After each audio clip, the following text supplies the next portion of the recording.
জায়গায় জায়গায় এক সময় গর্বের শিক্ষা প্রতিষ্ঠান ছিল, এখন নাম আছে, গর্ব নাই। গৌরব উদয় হয়ে গিয়েছে। আগে এত সার্টিফিকেট, এত ভারী ভারী ওজনদার সার্টিফিকেট আসতো না।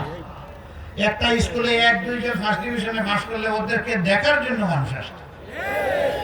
এখন লটে লটে এ প্লাস। যদি বলো এ প্লাস বানান করো, আসমানের দিকে তাকায় থাকে।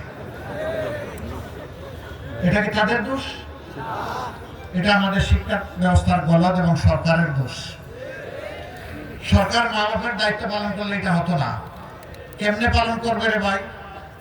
নিজের সবগুলা যে বিদেশে পাঠাই দিছে লেখাপড়া করার জন্য, পরের সন্তানের জন্য এদের কোনো দরদ থাকবে? আমাদেরকে আল্লাহ সামর্থ্য দিয়েছিলেন, কিন্তু বিদেশে পাঠাই না। এই দেশেই বলেছি এখানেই শিক্ষা নিতে হবে। এদেশে আমাদের জন্ম, এই দেশ নিয়ে থাকবো, এই দেশের মাটি এবং মানুষকে ভালোবাসবো। বসন্তের কুকুর হয়ে ঘোরাফেরা করবো না। নিরাপদে নিজেদের সন্তানকে বিদেশে পাঠিয়ে বাংলাদেশে বড় গলায় রাজনীতি করার এই কাজ আমরা করবো না। হ্যাঁ, কর্তব্যের খাতিরে লেখাপড়ার প্রয়োজনে পরবর্তী পর্যায়ে উচ্চশিক্ষার জন্য কেউ যদি যেতে চায়, তার জ্ঞানকে আরো পরিবৃদ্ধি করার জন্য মুশকিলতা রাষ্ট্রে সেখানে পৃষ্ঠপোষকতা নেই। কিন্তু একেবারে নারী থেকে গুড়ার থেকে নিজের সন্তানকে নিরাপদে রেখে দেশের সন্তানগুলোকে মৃত্যুর মুখে ঠেলে দেওয়ার এই কাজ আমরা করব না। দোয়া করেন আমরা যেন দায়িত্ব নিতে পারি।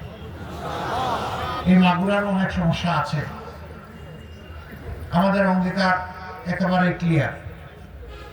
যে এলাকা গত 54 বছরে যত বেশি বঞ্চিত হয়েছে, সেই এলাকায় রাষ্ট্রের সম্পদ প্রথমে উন্নয়নের জন্য চলে যাবে ইনশাআল্লাহ। দাবি দেওয়ার ভিত্তিতে নয়, মামা খালুর টেলিফোনে নয়, ন্যায্যতার ভিত্তিতে ইনশাআল্লাহ সেই উন্নয়ন হবে। সেই উন্নয়নের নিয়ে কারো কোনো আফসোস থাকবে না। যারা আগে পেয়েছেন তারা একটু ধৈর্য ধরবেন, যারা পায় নাই তাদেরকে নতুন করে সুযোগ দিতে হবে। আমরা আপনাদেরকে নিয়েই ইনশাআল্লাহ উন্নয়নের মানচিত্র তৈরি করব এবং আপনাদেরকে সাথে নিয়েই তা বাস্তবায়ন করবো ইনশাআল্লাহ। আমাদের নির্বাচিত জনপ্রতিনিধিরা প্রতি বছর তাদের এবং পরিবারের সদস্যদের সম্পদের হিসাব দিতে জনগণের কাছে বাধ্য থাকবে। জনগণ যাতে নিশ্চিত থাকে যে তাদের কোনো টাকা চুরি হয়ে ওনাদের পেটের ভিতরে ঢুকে নাই। আমরা আশা রাখি এটা আমাদের লোকেরা করবে না। তারপরে আপনাদেরকে আমরা বলবো যে চোখ খাড়া রাখবেন, কেউ যেন সামান্য ডাইনে বায়ে একটু হেলতে না পারে। আপনারা থাকবেন তো সেভাবে? তাহলে নিশ্চয়ই এটা হবে আমাদেরকে রাষ্ট্রকে সহযোগিতা করার সামিল।